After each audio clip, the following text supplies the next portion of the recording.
ઓમ શ્રી ગણેશાય નમઃ. જય શ્રી કૃષ્ણ મિત્રો. આજે આપણે પુણ્યશાળી ખૂબ પવિત્ર ગજેન્દ્ર મોક્ષ કથાની કથા સાંભળીશું. આ એક ગજેન્દ્ર નામના હાથીની આ કથા છે. સરસ મજાની પવિત્ર વાર્તા સાંભળજો મિત્રો. દરેક જીવનને મુક્તિ પ્રદાન કરનારી ભાગવત મહાપુરાણની ગજેન્દ્ર મોક્ષ કથા. આ કથા સાંભળવાથી દુઃસ્વપ્નનો નાશ કરનાર, સર્વ પાપોનો નાશ કરનાર, અજાણતા જાણી જોઈને થયેલા પાપનો નાશ કરનાર, વિકટ પરિસ્થિતિમાં કોઈ મનુષ્ય મુકાય ત્યારે જેનો પાઠ થાય છે તે શ્રીમદ ભાગવત પુરાણના 8મા સ્કંધમાં કહેલો છે. શ્રી સુખદેવજી મહારાજે પરીક્ષિતને વર્ણન કરીને બતાવ્યું છે. તે છે ગજેન્દ્ર મોક્ષ કથા. કર્જમાંથી મુક્તિ પણ આપે છે આ ગજેન્દ્ર મોક્ષ કથાનો પાઠ. આ વિડીયોમાં આપણે ગજેન્દ્ર મોક્ષનો પાઠ કરીશું.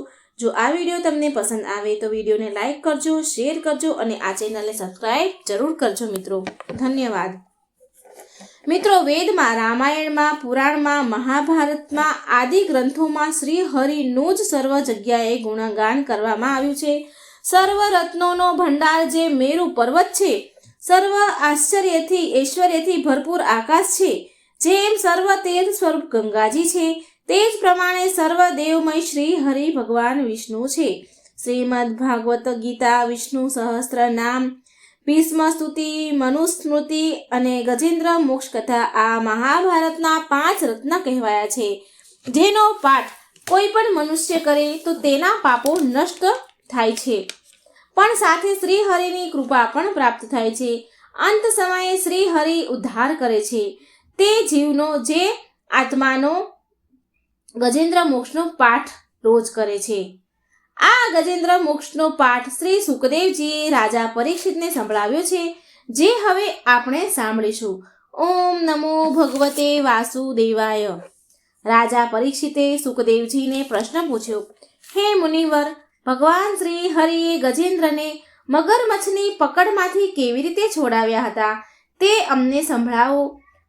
તમે અમને સંભળાવો તે અમે સાંભળવા ઈચ્છીએ છીએ. બધી કથાઓમાં એ કથા પુણ્યમય, મંગલકારી અને શુભ છે, જેમાં મહાત્માએ ગાયેલા ભગવાન શ્રી હરિના પવિત્ર યશનું વર્ણન કરવામાં આવ્યું છે. ત્યારે સુખદેવજી બોલ્યા, હે પરીક્ષિત રાજન, ક્ષીર સમુદ્રમાં એક ત્રિકૂટ નામે પ્રસિદ્ધ સર્વ સમૃદ્ધિઓથી યુક્ત એક શ્રેષ્ઠ પર્વત હતો. તે 10,000 યોજન ઊંચો હતો. એ પર્વતના શિખરો એવા હતા જેમાં સુવર્ણ, રત્ન, ધાતુઓથી રંગબેરંગી શોભા આપતા હતા. વિવિધ જાતના વૃક્ષો, વેલાઓ, ઝાડીઓ હતા. ઝરણાઓની કલકલ ધ્વનિથી એ પર્વત ગુંજતો રહેતો હતો. બધી બાજુથી સમુદ્રના મોજા આવીને તે પર્વતના આગલા ભાગ સાથે અથડાતા હતા અને પર્વતરાજના પગ પખાળી રહ્યા હતા. એ પર્વતના પન્નાના નીલા પથ્થરોની ભૂમિ એવી સામળી થઈ ગઈ હતી જાણે તેની પર હરીભરી ધરો છવાઈ ગઈ હોય. તેની ગુફાઓમાં સિદ્ધો, ચારણો, ગંધર્વો, વિદ્યાધરો, નાગો, કિન્નરો, અપ્સરાઓ વગેરે વિહરતા હતા. તે પર્વતની તળેટીમાં જાત જાતના જંગલી પશુઓના ટોળા શોભી રહ્યા હતા. અનેક પ્રકારના વૃક્ષોથી દેવોના ઉદ્યાનમાં સુંદર સુંદર પક્ષીઓ મધુર મધુર કલરવ કરતા રહેતા હતા. તે પર્વતમાં ઘણી નદીઓ અને સરોવર પણ હતા. તેનું પાણી ઘણું નિર્મળ હતું. તેના કાંઠે ઝાડીઓની વીણુક એટલે કે રેતીઓ ચમકતી હતી. મણીઓની વીણુક રેતીઓ ચમકતી હતી. તેમાં દેવાંગનાઓ સ્નાન કરતી હતી. તે પર્વતના ઘોર જંગલમાં ઘણી બધી હાથણીઓ સાથે એક ગજેન્દ્ર રહેતો હતો. તે મોટા મોટા શક્તિશાળી હાથીઓનો સરદાર હતો. એક દિવસ ગજેન્દ્રએ પર્વત પર પોતાની હાથણીઓ સાથે કાંટાળા, કીચકવાળા નેતર વગેરેને ઝાડીઓમાં અને વૃક્ષોને રગદોળતો ફરી રહ્યો હતો. તેની ગંધથી જ સિંહ, હાથી, વાઘ, ગેંડા વગેરે હિંસક પશુઓ, સર્પો, ચિત્તા, ગોરા, કાળા હરણ, ચમરી, ગાય વગેરે ભયભીત થઈને ભાગી જતા હતા અને તેની કૃપાથી વરુ, સુવર, પાડા, રીંછ, સાહુડી, લંગૂર, કૂતરા, વાંદરા, હરણ, સસલા વગેરે પ્રાણીઓ સર્વત્ર નિર્ભય થઈને ફરી રહ્યા હતા. તે ગજેન્દ્રની પાછળ પાછળ હાથણીઓ અને એના નાના નાના બચ્ચા પણ ચાલી રહ્યા હતા. મોટા હાથીઓ અને હાથણીઓ પણ તેને વીંટળાઈને ચાલી રહ્યા હતા. તેની ચાલના થમકારાથી પહાડ એક વાર તો કંપી ઉઠતો હતો. ત્યારે દૂરથી જ કમળની પરાગથી સુવાસિત વાયુની ગંધ સૂંઘીને તે પેલો હાથી સરોવર તરફ જવા લાગ્યો. ગજેન્દ્ર સરોવર તરફ જવા લાગ્યો કે જેથી શીતળતા અને સુગંધ લઈને વાયુ વહી રહ્યો હતો. વેગથી ચાલતો થોડી જ વારમાં ગજેન્દ્ર સરોવરના કિનારે જઈ પહોંચ્યો. તે સરોવરનું પાણી અત્યંત નિર્મળ અને અમૃત જેવું હતું. તે ગજેન્દ્ર રાજે તો તે પહેલા પાણીમાં પ્રવેશ કર્યો અને તેની સૂંઢથી ઉછાળીને મન ભરીને પાણી પીધું અને પછી તેમાં સ્નાન કરી પોતાનો થાક ઉતાર્યો. ગૃહસ્થ પુરુષની જેમ તે ગજેન્દ્ર મોહગ્રસ્ત થઈને પોતાની સૂંઢથી પાણીના ફુવારા ઉડાડીને પોતાની હાથણીઓ અને બચ્ચાઓને નવડાવવા લાગ્યો અને તેમના મોઢામાં સૂંઢ નાખીને પાણી પીવડાવવા લાગ્યો.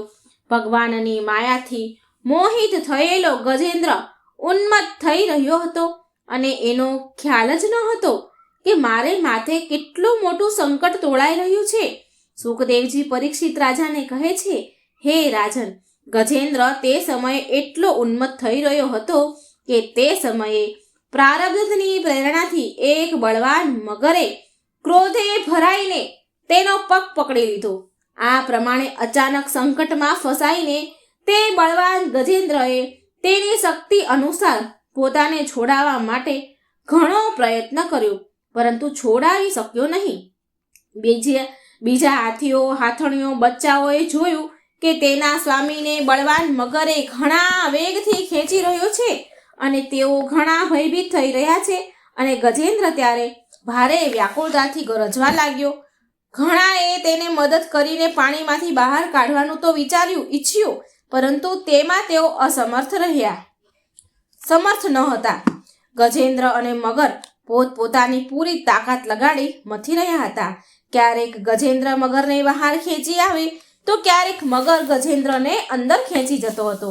ત્યારે સુખદેવજી મહારાજ પરીક્ષિતને કહે છે, હે રાજન, આ પ્રમાણે લડતા લડતા બેવને 1000 વર્ષ વીતી ગયા અને તે બંને જીવતા જ રહ્યા. આ ઘટના જોઈને તો દેવો પણ આશ્ચર્ય પામ્યા.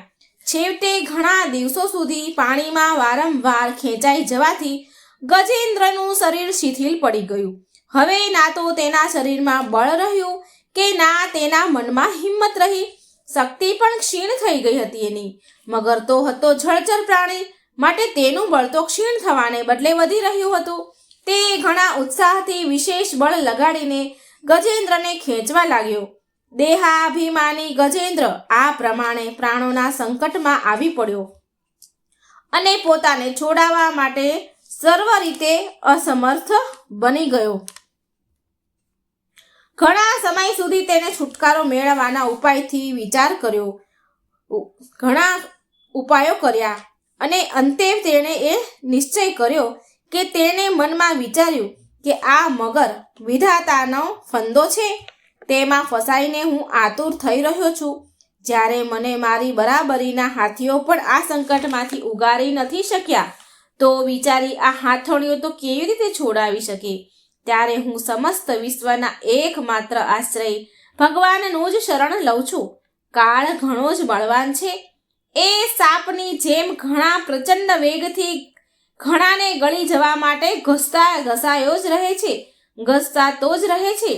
તેનાથી અત્યંત ભયભીત થઈને જે ભગવાનના શરણે જાય છે તેને પ્રભુ જરૂર બચાવી લે છે.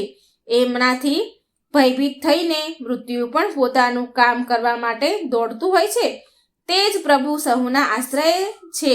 હું તેમનું જ શરણ લઉં છું.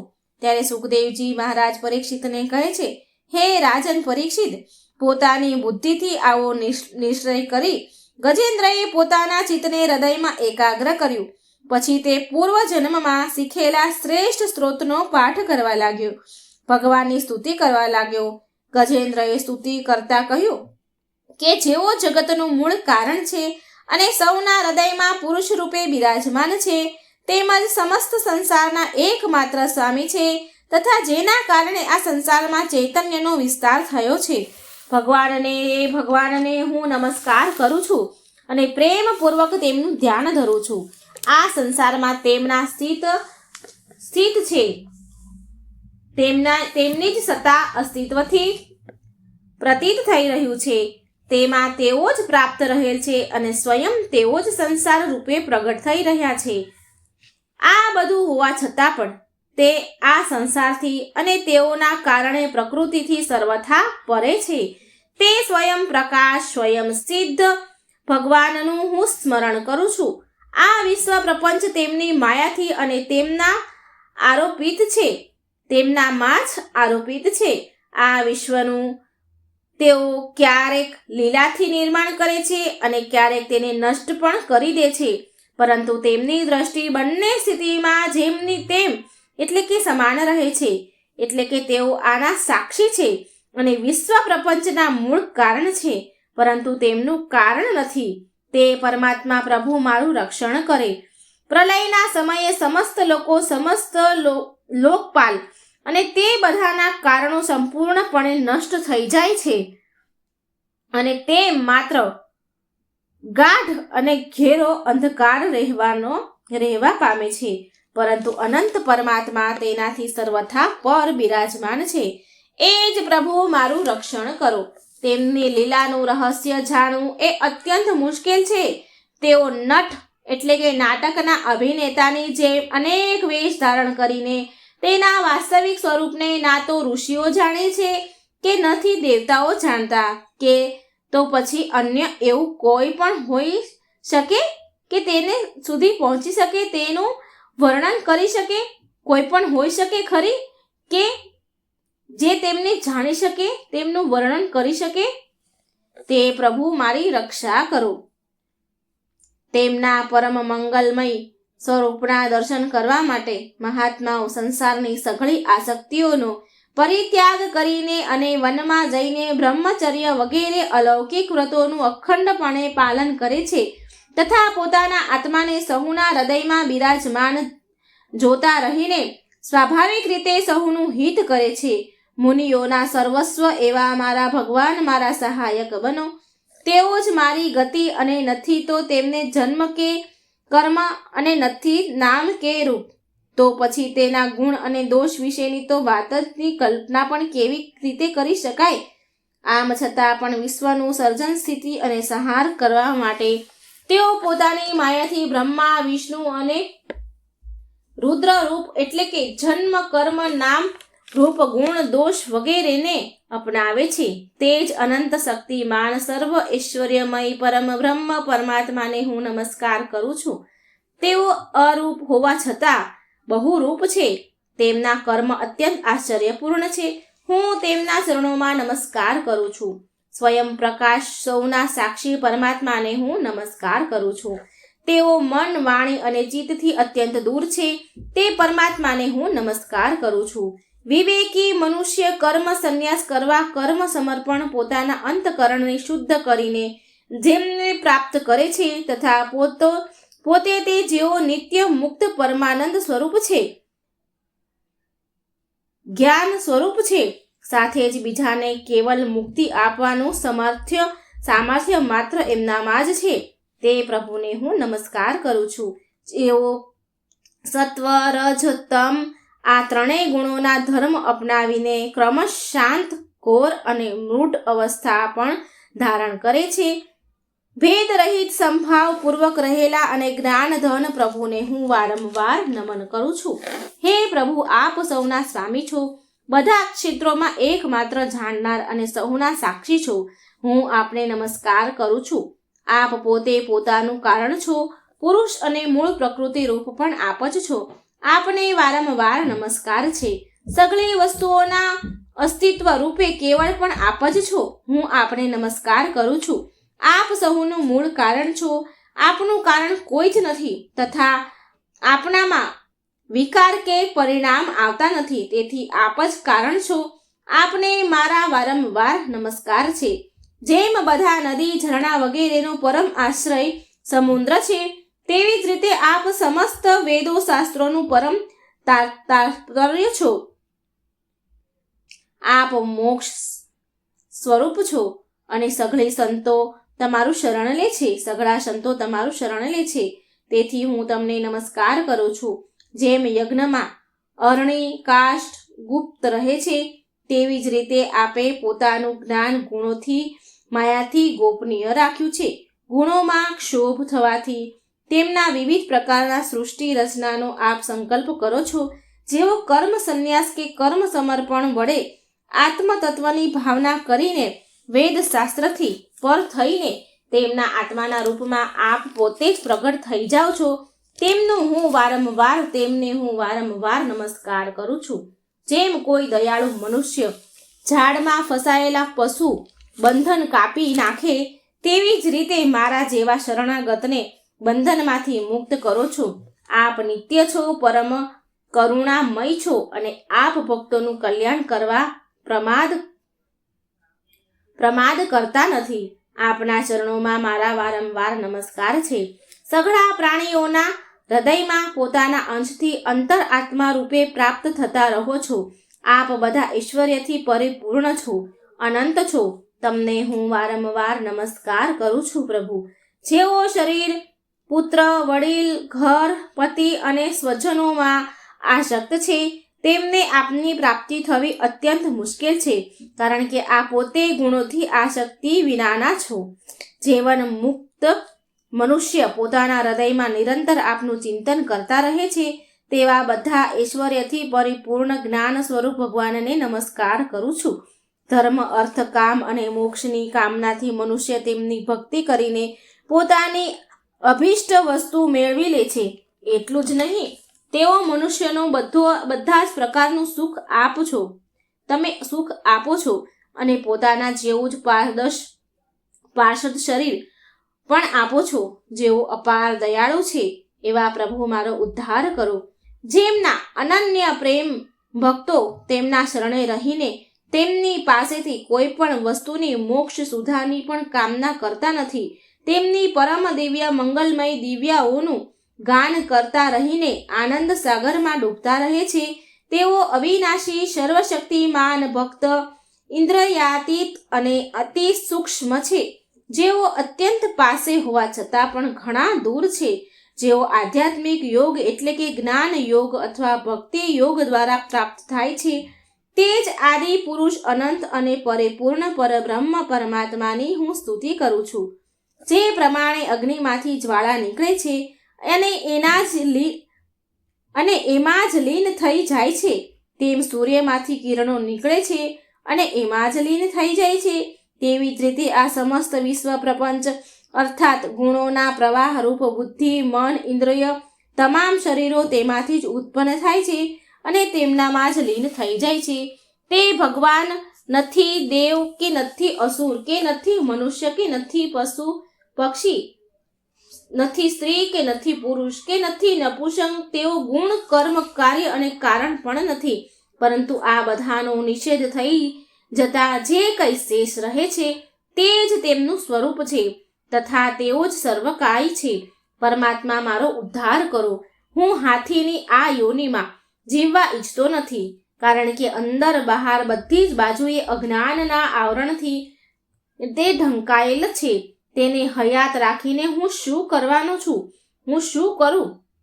એને હયાત રાખીને શું કરવાનું? પ્રભુ, આત્માના પ્રકાશને ઢાંકી દેનારું જે અજ્ઞાન છે તેનાથી હું મુક્તિ ચાહું છું, કારણ કે આત્મતત્વના જ્ઞાનનો નાશ કરવા કાળ સમર્થ નથી. તેથી હું તે પરબ્રહ્મ પરમાત્માના શરણે થયો છું કે જેઓ વિશ્વ રહિત હોવા છતાં પણ સંસારના રચનાકાર અને વિશ્વરૂપ છે, અને સાથે સાથે જેઓ વિશ્વના અંતરાત્મા રૂપે વિશ્વરૂપી સામગ્રીથી ક્રીડા પણ કરતા રહે છે, તે અજન્મમાં પરબ્રહ્મ સ્વરૂપને હું નમસ્કાર કરું છું.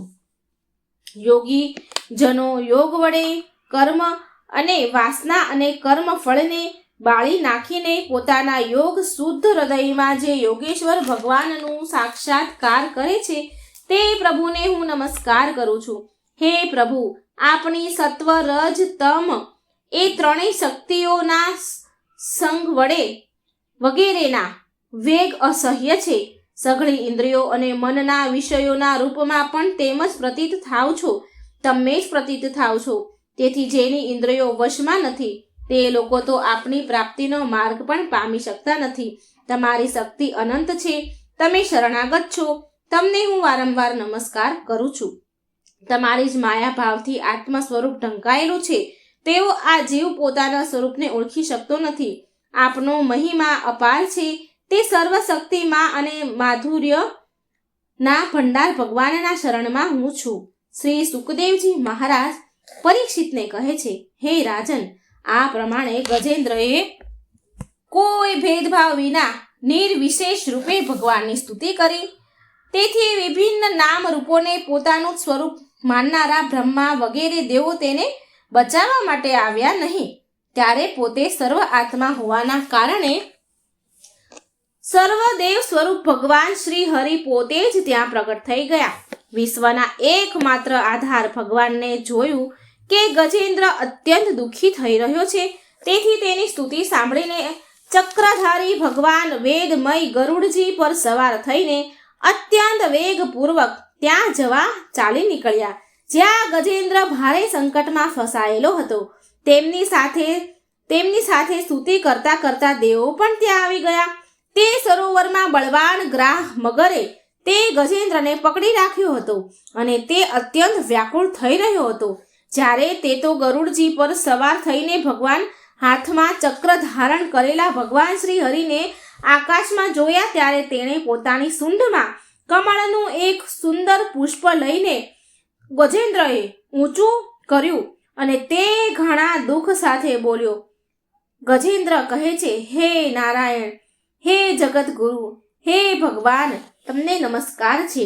જ્યારે ભગવાને જોયું કે ગજેન્દ્ર અત્યંત દુઃખી થઈ રહ્યો છે ત્યારે તે એકાએક જ ગરુડજી પરથી ઉતરી ગયા અને દયા કરીને ગજેન્દ્રની સાથે જ મગરને પણ અત્યંત ઝડપથી સરોવરની બહાર ખેંચી લાવ્યા. પછી ભગવાન દેવોના જોતા જ ભગવાન શ્રી હરિએ ચક્રથી મગરનું મોઢું ચીરી નાખ્યું અને ગજેન્દ્રને મુક્ત કરી દીધો. ત્યારે સુખદેવજી મહારાજ પરીક્ષિતને કહે છે, હે રાજન, તે સમયે બ્રહ્મા, શંકર વગેરે દેવો, ઋષિઓ, ગંધર્વો અને ભગવાન શ્રી હરિના આ કાર્યની પ્રશંસા કરવા લાગ્યા અને તેમના પર પુષ્પવૃષ્ટિ કરવા લાગ્યા. સ્વર્ગમાં નગારા વાગવા લાગ્યા, ગંધર્વો ગીત ગાવા લાગ્યા, નાચવા લાગ્યા, ઋષિઓ, ચારણો, સિદ્ધો ભગવાન શ્રી પુરુષોત્તમની સ્તુતિ કરવા લાગ્યા. ભગવાન શ્રી હરિના સુદર્શન ચક્રથી કપાઈ જવાથી તે મગર આશ્ચર્યમય દિવ્ય સ્વરૂપ ધારી બની ગયો. આ મગર એક હું નામનો એક શ્રેષ્ઠ ગંધર્વ હતો. એના પૂર્વજન્મમાં દેવલ ઋષિના શ્રાપથી તેને આ ગતિ પ્રાપ્ત થઈ હતી. અત્યારે તે ભગવાનની કૃપાથી તે મુક્ત થઈ ગયો. તેણે સર્વેશ્વર ભગવાનના ચરણોમાં માથું મૂકીને પ્રણામ કર્યા. ત્યાર પછી તે ભગવાનના યશનું ગાન કરવા લાગ્યો. મગર જેને દિવ્ય સુખ ધારણ કરી લીધું હતું. વાસ્તવમાં અવિનાશી ભગવાન જ સર્વશ્રેષ્ઠ કીર્તિ સંપન્ન છે અને તેમના ગુણ તથા તેમની મનોહર લીલા ગાવા યોગ્ય છે. ભગવાનના કૃપા સભર સ્પર્શથી તે મગરના બધા જ પાપ દુઃખો નાશ પામ્યા. તેણે ભગવાનની પરિક્રમા કરીને તેમના ચરણોમાં પ્રણામ કર્યા અને સહુને જોતા જ પોતાના લોક ભણી પ્રયાણ કર્યું. ગજેન્દ્ર પણ ભગવાનનો સ્પર્શ થતાં જ અજ્ઞાનના બંધનમાંથી છૂટી ગયો. તેને ભગવાનનું રૂપ પ્રાપ્ત થઈ ગયું. પીતાંબરધારી અને ચતુર્ભુજ રૂપ બની ગયો ગજેન્દ્ર. આ ગજેન્દ્ર પૂર્વજન્મમાં દ્રવિડ દેશનો પાંડવ વંશીય રાજા હતો. તેનું નામ હતું ઇન્દ્રદ્યુમ્ન. તે વિખ્યાત વિષ્ણુ વ્રત પારાયણ હતો. એક સમયે તે રાજ્યનો ત્યાગ કરીને હિમાલય પર્વત પર જટા વધારીને તપસ્વીની વેશ ધારણ કરી રહેતો હતો. તે મૌન વ્રત ગ્રહણ કરીને તે સર્વશક્તિમાન ભગવાનની આરાધના કરતો હતો. તે સમયે નસીબવશ જોગી પરમ યશસ્વી અગસ્ત્ય મુનિ પોતાના શિષ્યની મંડળી સાથે ત્યાં પધાર્યા. તેમણે જોયું કે ત્યાં પ્રજાના પાલન, ગ્રહસ્થી, યોગી, અતિથિ સેવા વગેરેના પરિત્યાગ કરીને તપસ્વીઓની જેમ એકાંતમાં બેસીને ઉપાસના કરી રહ્યા છે. તેથી તે અગસ્ત્ય મુનિએ અત્યંત ક્રોધમાં આવીને રાજા ઇન્દ્રધૂમને શ્રાપ આપ્યો. ઋષિ બોલ્યા કે આ રાજાએ ગુરુજનો પાસેથી બોધ ગ્રહણ કર્યા નથી અને અભિમાનને લીધે પરોપકારમાંથી નિવૃત્ત થઈને દુરાત્મા બની ગયા છે. બ્રાહ્મણોની અપમાન કરનારા આ હાથી જેવો જડ બુદ્ધિ છે, તો આને તે જ ઘોર અજ્ઞાનીથી હાથીની યોનિ પ્રાપ્ત થાય. સુખદેવજી પરીક્ષિત મહારાજને કહે છે કે હે રાજન, શ્રાપ તેમજ વરદાન આપવા સમર્થ અગસ્ત્ય મુનિ આ પ્રમાણે શ્રાપ આપીને પોતાની શિષ્ય મંડળી સાથે ત્યાંથી ચાલ્યા ગયા. રાજા ઇન્દ્રદ્યુમ્ને પણ આ શ્રાપને પોતાના પ્રારબ્ધ માનીને સમજીને સંતોષ માન્યો. તેમણે ત્યારબાદ આત્માનું વિસ્મરણ કરવાથી દેનારી હાથીની યોનિ મળી. પરંતુ ભગવાનની આરાધનાનો પ્રભાવ એવો હતો કે તેને હાથી હોવા છતાં પણ ભગવાનનું સ્મરણ, સ્તુતિ યાદ આવી ગઈ. ભગવાન શ્રી હરિએ આ પ્રમાણે ગજેન્દ્રનો ઉદ્ધાર કરીને તેને પોતાના પાર્ષદ બનાવી લીધો. ગંધર્વો, સિદ્ધો, દેવો વગેરે ભગવાનની આ લીલાનું ગાન કરે છે. ભગવાન પાર્ષદ રૂપ ગજેન્દ્રને સાથે લઈને ગરુડ પર સવાર થઈને પોતાના અલૌકિક ધામમાં સીધાવી ગયા. શ્રી સુખદેવજી પરીક્ષિતને કહે છે કે હે કુરુવંશ શિરોમણી, મેં ભગવાન શ્રી કૃષ્ણનું મહિમા અને ગજેન્દ્ર મોક્ષની કથા તમને કહી સંભળાવી. આ પ્રસંગને સાંભળનારા કડી સહજ મળને તથા દુઃસ્વપ્નને દૂર કરનારો તેમજ યશ, ઉન્નતિ, સ્વર્ગ આપનારો છે. તેથી કલ્યાણ વાંચુ બ્રાહ્મણો, મનુષ્યો એ દુઃસ્વપ્ન વગેરેનું શમન કરવા માટે વહેલી સવારે જાગતાની સાથે પવિત્ર થઈને આનો પાઠ કરવો જોઈએ. સુખદેવજી રાજા પરીક્ષિતને કહે છે, હે કુરુ શ્રેષ્ઠ પરીક્ષિત, ગજેન્દ્રની સ્તુતિથી પ્રસન્ન થયેલા સર્વવ્યાપક અને સર્વભૂત સ્વરૂપ ભગવાન શ્રી હરિએ તેને બધા જ લોકોની સામે જ આ વાત કહી હતી. ભગવાન શ્રી હરિએ કહ્યું હતું કે જે લોકો રાત્રિના પાછલા પહોરમાં ઉઠીને ઇન્દ્રિય નિગ્રહપૂર્વક એકાગ્રચિતે મારું તારું તથા આ સરોવર તથા પર્વત, ગુફા, વન, નેતર, કિચક અને વાંસની ઝાડીઓના વૃક્ષો તથા પર્વત શિખરો, મારું બ્રહ્માજીનું, શિવજીનું, ત્રણેય નિવાસ સ્થાનોનું, મારા પ્રિય ધામ ક્ષીરસાગરનું, શ્રી વત્સ ગોસુખમણી વનમાળા, મારી કોમગદી ગદા, સુદર્શન ચક્ર, 5 જન્ય શંખ, પક્ષીરાજ, ગરુડ, મારી સૂક્ષ્મ કલા સ્વરૂપ રહેતા શેષનાગ સૈયા, મારા આશ્રયે રહેતા લક્ષ્મી દેવી, બ્રહ્માજી, દેવર્ષિ નારદ, ભગવાન શંકર તથા ભક્તરાજ પ્રહલાદ, મત્સ્ય, કશ્યપ, વરાહ વગેરે અવતારોમાં કરેલા મારા અનંત પુણ્યમય ચરિત્ર, સૂર્ય, ચંદ્ર, અગ્નિ, ઓમકાર, સત્ય, મૂળ, પ્રકૃતિ,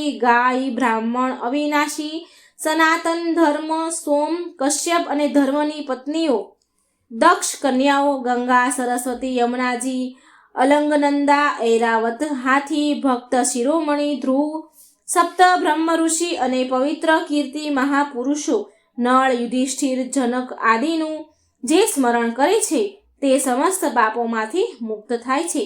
કારણ કે આ તમામ મારા જ સ્વરૂપ છે, મારા જ રૂપ છે.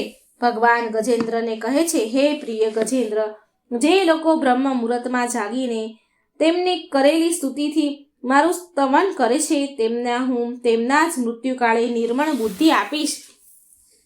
સુખદેવજી રાજા પરીક્ષિતને કહે છે, હે પરીક્ષિત રાજા, હે રાજન, આ પ્રમાણે કહીને ભગવાન ઋષિકેશ દેવતાઓનું અભિનંદન કરતા રહીને પોતાના શ્રેષ્ઠ શંખ વગાડીને ગરુડજી પર આરૂઢ થઈને અંતર્ધ્યાન થઈ ગયા. આમ શ્રી ભગવાન ભાગવત મહાપુરાણમાં સુખદેવજીએ રાજા પરીક્ષિતને કહેલી કથા ગજેન્દ્ર મોક્ષની કથા પૂર્ણ થાય છે.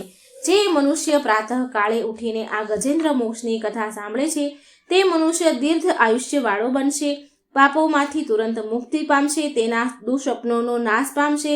આ કથા ભગવાન શ્રી હરિએ સ્વયં કહેલું છે. આ કથન એમનું કહેલું છે. મિત્રો, આ ગજેન્દ્ર મોક્ષની કથા દુર્લભ ફળ દેનારી છે. અત્યારના સમયમાં આ ગજેન્દ્ર મોક્ષની કથા મંગલમય છે, માટે આનું વાંચન કરવું જોઈએ તથા આ કથા રોજ એકવાર સાંભળવી જોઈએ, જેથી ભગવાન શ્રી હરિ અનાથોના નાથ સર્વ બંધનમાંથી મુક્ત કરે, આપનું કલ્યાણ કરે. મિત્રો, જો આપને આ ગજેન્દ્ર મોક્ષ કથાનો વિડીયો પસંદ આવે તો લાઈક કરજો, શેર કરજો અને આ ચેનલને સબસ્ક્રાઈબ પણ જરૂર કરજો. મિત્રો, જ્યારે કોઈ પણ દેવી દેવતા આપણી સહાય ન આવે ત્યારે આ ભક્ત વત્સલ ભગવાન, આ પૃથ્વીના શ્રીપતિ ભૂપતિ, આપણા પાલન પોષણ કરનારા ભગવાન શ્રી નારાયણ હરિ વિષ્ણુ આપણી રક્ષા માટે જરૂર આવે છે.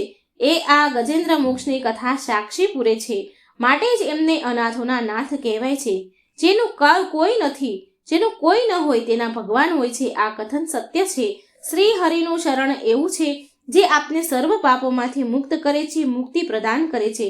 જે કોઈ ગજેન્દ્ર મોક્ષની આ કથા સાંભળશે, વાંચશે, સ્તુતિ કરશે, તેને મૃત્યુ વખતે ભગવાન શ્રી હરિ મુક્તિ પ્રદાન કરે છે. એ આ ગૂઢ રહસ્ય છે. ભગવાન શ્રી હરિના દર્શન વડે આપણને સર્વ પાપ બંધનમાંથી મુક્ત કરશે. સુદર્શન એટલે કે શુભ દર્શન, હૃદય વાણીથી ઈશ્વરનું દર્શન એ જ સુદર્શન છે. આ સુદર્શન દ્વારા ભગવાન શ્રી હરિ આપણા સહુની રક્ષા કરે છે અને કરતા જ રહેશે અને કરતા જ રહેશે. જગતનું કલ્યાણ કરનારા ગોવિંદને હું વારંવાર વંદન કરું છું. મને આશા છે મિત્રો કે આ વિડીયો તમને જરૂર પસંદ આવ્યો છે. મને સાંભળવા માટે ધન્યવાદ. જય શ્રી કૃષ્ણ. રાધે રાધે.